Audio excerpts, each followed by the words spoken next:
नमस्कार, स्वागत है आपका बिहार समाचार में। चलिए जानते हैं आज की बिहार की अब तक की सबसे बड़ी और महत्वपूर्ण खबरों के बारे में। सभी खबरें आपके लिए काम की होने वाली है, पर इससे पहले अगर आप चैनल पर नए हैं तो चैनल को सब्सक्राइब कर लें और वीडियो को एक प्यारा सा लाइक अवश्य कर दीजिएगा। आपका एक लाइक करना ही हमारी मेहनत का फल होता है। तो चलिए शुरुआत करते हैं आज की पहली और बड़ी खबर से।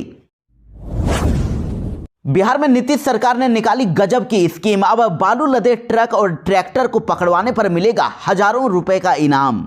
जी देखिए, बड़ी खबर आ रही है। उप मुख्यमंत्री व खान एवं भूतत्व मंत्री विजय सिन्हा ने बालू घाटों का हेलीकॉप्टर से औचक निरीक्षण किया और इस दौरान कई गड़बड़ियां भी सामने आई। इसके बाद अवैध बालू कारोबारियों के विरुद्ध अभियान चलाकर कार्रवाई की गई और इस दौरान सारण जिले के डोरीगंज छपरा से 3000 ट्रक बालू यानी कि 15 लाख CFT बालू जब्त किया गया है और ये कार्रवाई अभी भी चल रही है। इस कार्रवाई में 4 ट्रक, 6 ट्रैक्टर और JCB के साथ कई गिरफ्तारियां भी हुई है। इसके साथ उन्होंने एक बहुत बड़ा ऐलान कर दिया है। उन्होंने कह दिया है कि ट्रक पकड़वाने वाले लोगों को अब 10,000 रुपए और ट्रैक्टर पकड़वाने वालों को 5,000 रुपए का इनाम दिया जाएगा और शीघ्र ही करीब 3 से 4,000 ऐसे सामाजिक योद्धाओं को प्रत्यक्ष या अप्रत्यक्ष तौर पर पुरस्कृत भी किया जाएगा। इसके साथ ही विजय सिन्हा ने यह चेतावनी भी दे दी है कि यदि अवैध खनन अब भी जारी रहा तो दोषी अधिकारियों और थाने के पदाधिकारियों पर भी सख्त कार्रवाई की जाएगी। सरकार का उद्देश्य राजस्व की चोरी रोकना और खनन को नियमित करना है और सरकार जीरो टॉलरेंस नीति के साथ आगे बढ़ रही है।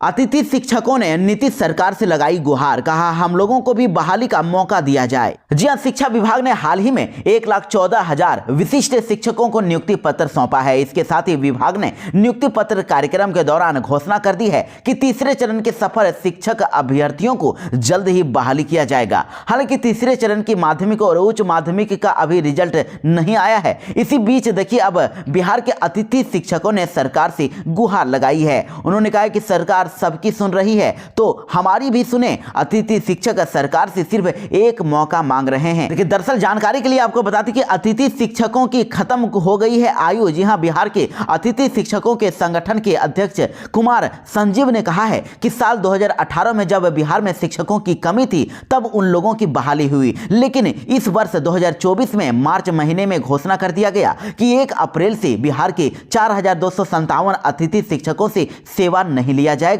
और यह निर्णय जब हुआ तब पहले और दूसरे चरण की शिक्षक बहाली प्रक्रिया पूरी हो गई थी। तो पहले और दूसरे चरण में अभ्यर्थियों को फॉर्म भरने में 10 साल की आयु सीमा की छूट थी, लेकिन तीसरे चरण के शिक्षक बहाली में यह छूट खत्म कर दी गई और अधिकतम आयु सीमा 35 साल ही रह गई। उन्होंने कहा कि शिक्षा के मंत्री से मिले, सदन में प्रश्न उठा, लेकिन सिर्फ हमें आश्वासन ही मिला है। शिक्षा मंत्री कहते हैं कि आपको शिक्षक बहाली परीक्षा में बैठने पर 25 अंक का वेटेज दिया जा रहा है, लेकिन ये बड़ी बात यह है कि शिक्षक 35 वर्ष की आयु सीमा को पार कर चुके हैं और ऐसे में वह अब परीक्षा में नहीं बैठ सकते हैं। तो ऐसे में शिक्षक अभी इस उम्र में अब कहाँ जाएंगे, इसकी अब उनको चिंता हो रही है। बेरोजगार अतिथि शिक्षकों के ऊपर परिवार का भरण पोषण कर पाने में क्षमता की स्थिति उत्पन्न हो गई है। झारखंड में हेमंत सोरेन ने राज्यपाल से मिलकर दिया इस्तीफा। 28 नवंबर को तीसरी बार मुख्यमंत्री पद की लेंगे शपथ। जी हां, झारखंड विधानसभा चुनाव झारखंड मुक्ति मोर्चा और कांग्रेस ने 56 सीट के साथ शानदार जीत दर्ज की है और सत्ता की कुर्सी अपने पास बरकरार रखी। झारखंड में फिर से हेमंत सोरेन की सरकार बनने जा रही है। 24 सालों के इतिहास में यह नया रिकॉर्ड बन गया है। अब तक कोई भी सरकार लगातार 2 बार सत्ता में नहीं आ सकी थी, लेकिन हेमंत सरकार लगातार दूसरी बार सत्ता में आई है। 28 नवंबर को हेमंत सोरेन तीसरी बार झारखंड के मुख्यमंत्री बनेंगे। आपको बता दें कि हेमंत सोरेन ने राजभवन में पहुंचकर राज्यपाल संतोष गंगवार से मुलाकात करके अपना इस्तीफा सौंप दिया है और हेमंत सोरेन ने विधायक दल के नेता के रूप में राज्यपाल को सरकार बनाने का दावा पेश किया है। 28 नवंबर को शपथ ग्रहण कार्यक्रम होगा, जहां पर 14वें मुख्यमंत्री के रूप में हेमंत सोरेन तीसरी बार मुख्यमंत्री पद की शपथ लेंगे।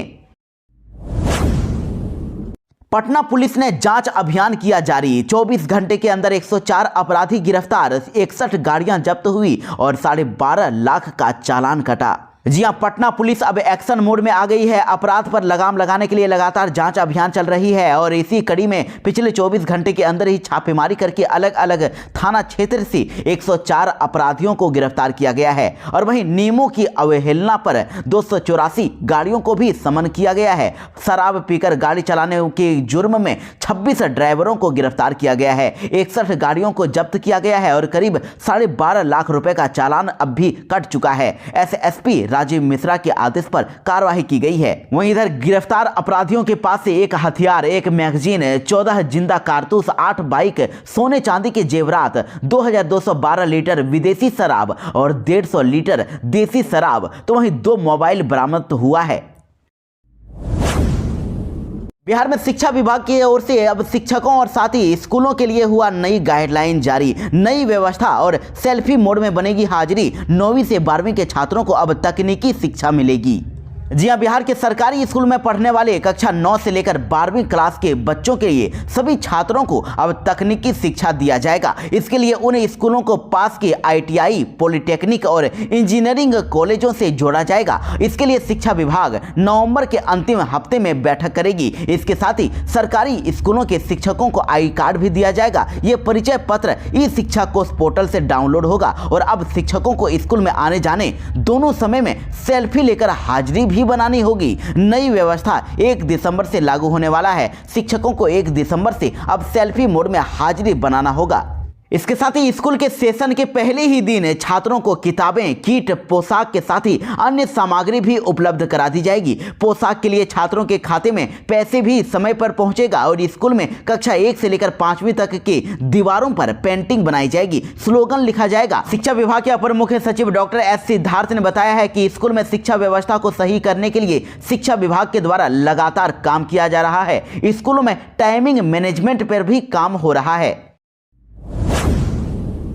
बिहार में बीएड कोर्स किए हुए शिक्षकों को लगा बड़ा झटका। बीएड कोर्स किए टीचरों को अब नहीं मिलेगा ट्रेनिंग वेतनमान। शिक्षा विभाग का आया नया फरमान। जी हां, बिहार राज्य में 6ठे चरण की शिक्षक बहाली में नियुक्त बीएड डिग्रीधारी शिक्षकों का वेतनमान को लेकर एक नया विवाद अब खड़ा हो गया है। एक आदेश के अनुसार कक्षा 1 से 5 के लिए नियुक्त बीएड शिक्षकों को प्रशिक्षित वेतनमान का लाभ फिलहाल नहीं दिया जाएगा। इसके बाद देखिए अब टीचर काफी अब रोष में नजर आ रहे हैं, काफी वो नाराज हो गए हैं। दरअसल जानकारी के लिए आपको बता दें कि जमुई जिले से जारी एक आदेश के अनुसार कक्षा 1 से 5 के लिए बहाल बीएड शिक्षकों को प्रशिक्षित वेतनमान का लाभ नहीं मिलेगा और प्रशिक्षित वेतनमान का लाभ उनको तभी मिलेगा जब वे 6 महीने का एक विशेष प्रशिक्षण पूरा करेंगे।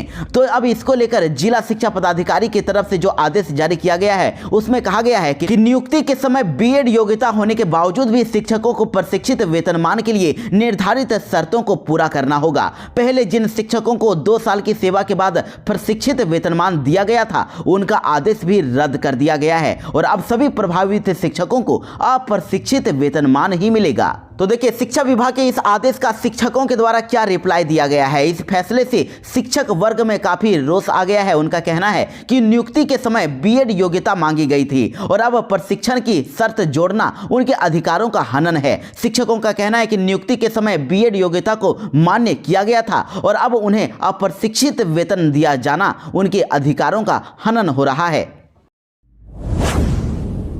बीजेपी पर भड़के तेजस्वी यादव, जमकर निकाली भड़ास और कहा कि नीतीश कुमार को गुमराह किया, ये अंतिम जीत है। जी हां, दरअसल आपको बता दें कि बिहार में 4 सीटों पर उपचुनाव हुआ और इस बिहार में हुए उपचुनाव में बीजेपी और जेडीयू पार्टी ने आरजेडी से 2 और माले से 1 सीट छीन ली है। चारों विधानसभा सीटों पर एनडीए का कब्जा हो गया है और नेता प्रतिपक्ष तेजस्वी यादव ने अब बयान दिया है। उन्होंने कहा कि ये भाजपा की आखिरी जीत है, इसके बाद बीजेपी नहीं जीतेगी। इसके साथ ही तेजस्वी यादव ने आरोप भी लगाया है। उन्होंने कहा कि भारतीय जनता पार्टी ने नीतीश कुमार को गुमराह किया है, लेकिन बिहार में उनका वही हश्र होगा जो झारखंड में हुआ। इसके साथ ही तेजस्वी यादव ने पीएम नरेंद्र मोदी पर बिहार की जनता से वादा खिलाफी करने का भी आरोप लगाया। तेजस्वी यादव ने कहा कि हम झारखंड में जीते हैं और बिहार भी जीतेंगे। बिहार बदलाव चाहता है। इसके साथ उन्होंने कहा कि डबल इंजन की सरकार में एक भ्रष्टाचार में तो दूसरा अपराध में लिप्त है। और इधर प्रधानमंत्री नरेंद्र मोदी 11 साल पीएम रह लिए, लेकिन बिहार से किया एक भी वादा पूरा नहीं किया। एक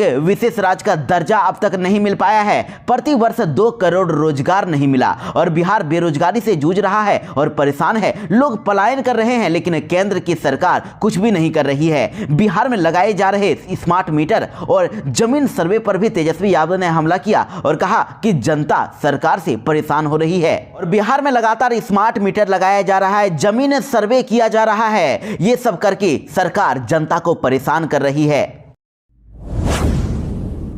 बिहार के श्रम संसाधन मंत्री संतोष सिंह ने तेजस्वी यादव पर बोला बड़ा हमला। कहा कि तेजस्वी यादव पूरे खानदान का पगड़ी उतार दें तो भी बिहार की सत्ता नहीं मिलेगी। मुंगेरी लाल का सपना देख रहे हैं तेजस्वी यादव।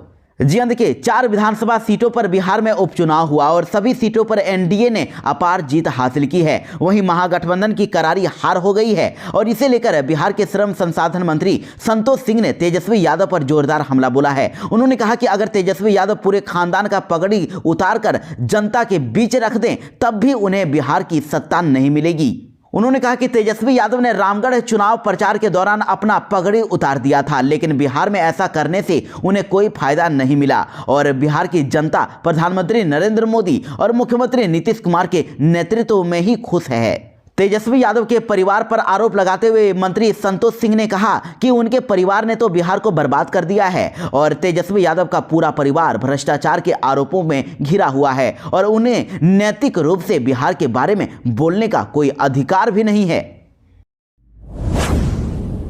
बिहार उपचुनाव में किला फतह करने के बाद अब विधानसभा चुनाव की तैयारी में है जेडीयू पार्टी। 63 मंत्री, सांसद और विधायक को मैदान में उतारा।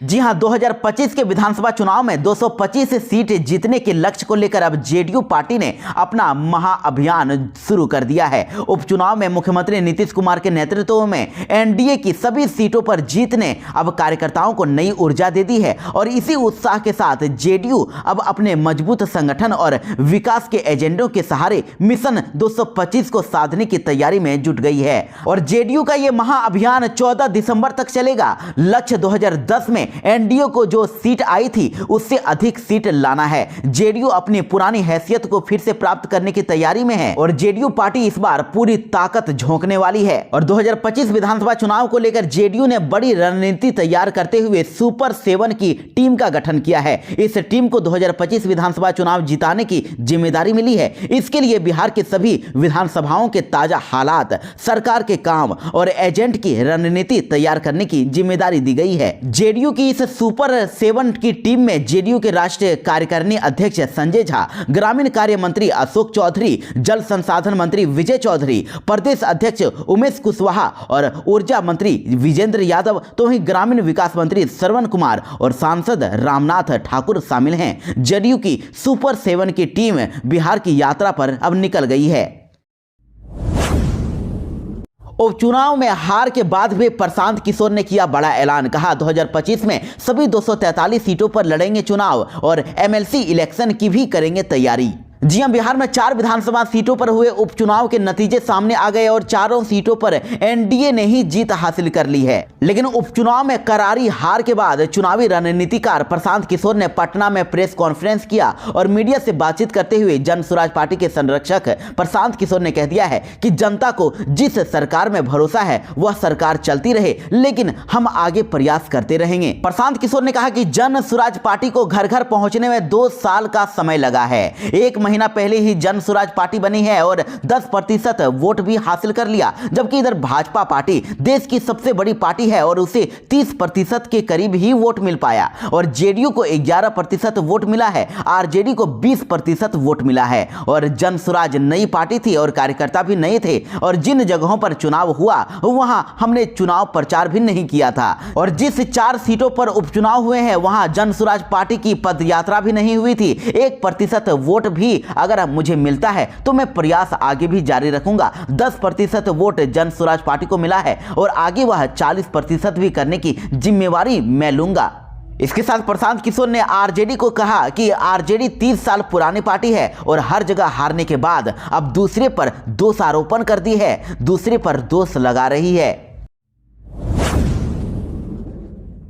बिहार में अब हाड़ कपा देने वाली ठंड के लिए आप तैयार हो जाएं। आईएमडी ने जारी किया लेटेस्ट अपडेट। जी हां, बिहार में पिछले कुछ दिनों से लगातार न्यूनतम तापमान में गिरावट देखी जा रही है। ठंड बढ़ती जा रही है। पछुआ हवा के प्रकोप के कारण ठंड का असर बढ़ रहा है। इसके साथ ही देखिए, मौसम विभाग ने अब सभी बिहार वासियों को अब अलर्ट जारी किया है। कहा गया है कि पटना में आज का अधिकतम तापमान 28 डिग्री और न्यूनतम तापमान 27 डिग्री सेल्सियस बने रहने का अनुमान है। इधर भागलपुर में अधिकतम तापमान 27 डिग्री और न्यूनतम तापमान 16 डिग्री सेल्सियस बने रहने का अनुमान है। तो वहीं मुजफ्फरपुर में अधिकतम तापमान 27 डिग्री और न्यूनतम तापमान 15 डिग्री सेल्सियस बने रहने का अनुमान लगाया गया है। वहीं पहाड़ी इलाकों में लगातार मौसम में बदलाव देखने को मिल रहा है और कश्मीर सहित ऊपरी इलाकों में बर्फ पड़ना शुरू हो गया है, जिसका असर अब मैदान इलाकों में भी पड़ेगा। मौसम विभाग के अनुसार आने वाले दिनों में बिहार के मौसम में तेजी से बदलाव देखने को मिलेगा और कड़ाके की ठंड बढ़ेगी। वहीं प्रदूषण में भी काफी ज्यादा बढ़ोतरी हो रही है। ठंड की दस्तक के साथ राजधानी पटना में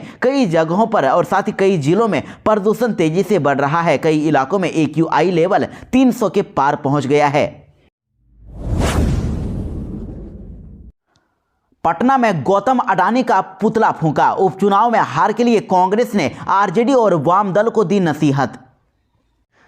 जी हां, उद्योगपति गौतम अडानी के खिलाफ अमेरिका में धोखाधड़ी एवं रिश्वत मामले में गैर जमानती वारंट जारी होने के बाद अब बिहार प्रदेश कांग्रेस ने इसकी निष्पक्ष जांच की मांग की है। कांग्रेस प्रदेश अध्यक्ष अखिलेश प्रसाद सिंह के नेतृत्व में कांग्रेस के कार्यकर्ताओं ने इनकम टैक्स गोलंबर पर अडानी का पुतला फूंका। अखिलेश प्रसाद सिंह ने कहा कि पार्टी की मांग है कि अडानी को गिरफ्तार करके जेपीसी से निष्पक्ष जांच कराई जाए। अखिलेश प्रसाद सिंह ने बयान देते हुए कहा कि अडानी ने सबको चूना लगाने का काम किया है, इसीलिए जेपीसी बने और उनकी कंपनियों की जांच हो। और वहीं देखिए, बिहार उपचुनाव में चारों सीटों पर महागठबंधन की हार पर अखिलेश सिंह ने अपनी सहयोगी पार्टी आरजेडी और वाम दल को नसीहत भी दी। अखिलेश सिंह ने कहा कि हार की समीक्षा की जानी चाहिए। इस बार चुनाव आरजेडी और वाम दल ने लड़ा था और इस चुनाव में कांग्रेस नहीं लड़ी थी, इसलिए उन लोगों को खुद भी आत्ममंथन करना चाहिए और आने वाले चुनाव में नई रणनीति बनाई जानी चाहिए। 10 दिसंबर से होने वाली अग्निवीर भर्ती रैली हुई स्थगित। जारी होगा जल्द ही नया डेट। जी हां, देखिए, बड़ी खबर आ रही है। भारतीय सेना की तरफ से 10 दिसंबर को होने वाली अग्निवीर भर्ती रैली को फिलहाल स्थगित कर दिया गया है, इसको रोक दिया गया है। देखिए, दरअसल जानकारी के लिए आपको बता दें कि भर्ती कार्यालय दानापुर की ओर से न्यू KLP ग्राउंड चांदमारी दानापुर कैंट में 10 से 20 दिसंबर तक अग्निवीर के सभी श्रेणियों में भर्ती होने वाली थी, लेकिन अब इसे स्थगित कर दिया गया है। जानकारी के अनुसार इस रैली में बिहार के 7 जिलों पटना, बक्सर, भोजपुर, सिवान, सारण, गोपालगंज और वैशाली के शॉर्ट लिस्ट हुए पुरुष अभ्यर्थी और बिहार झारखंड की अग्निवीर महिला सैनिक पुलिस के लिए शॉर्टलिस्ट की गई महिला अभ्यर्थियों की भर्ती रैली होने वाली थी, लेकिन अब इसे स्थगित कर दिया गया है। बिहार में लगातार बढ़ता ही जा रहा है अपराध। इस बार कार में बैठकर पिस्टल लहराते हुए युवक का वीडियो हुआ वायरल। कहा कि लोग डरेंगे तब हमें खुशी मिलेगी। जी हां, ये बड़ी खबर बेतिया से है। बेतिया में चौंकाने वाला एक वीडियो वायरल हो रहा है। वायरल वीडियो चलती गाड़ी का है जिसमें कई लोग सवार हैं और उसमें से एक शख्स गाड़ी में बैठकर पिस्टल लहराते हुए नजर आ रहा है। वीडियो में युवक न केवल पिस्टल लहरा रहा है बल्कि रास्ते में गुजरने वाले लोगों को धमकाते हुए भी दिख रहा है। वायरल वीडियो में युवक आसपास में बातचीत करते हुए किसी चौकीदार को अभद्र गाली भी दे रहा है और कार में बैठकर पिस्टल लहराते हुए युवक को देखकर लोग भी डर रहे हैं। देखिए, वीडियो में वो कह रहा है कि चौकीदार साहब माने कुछ हो ना, डर रहे के चाहे कालीन भैया बोलते हैं, आप लोग डरिए, इससे हमको खुशी मिलता है, डर जरूरी है। और फिर ग्रामीणों से पूछता है कि किसका खस्सी है, फिर कार सवार आगे निकल गए।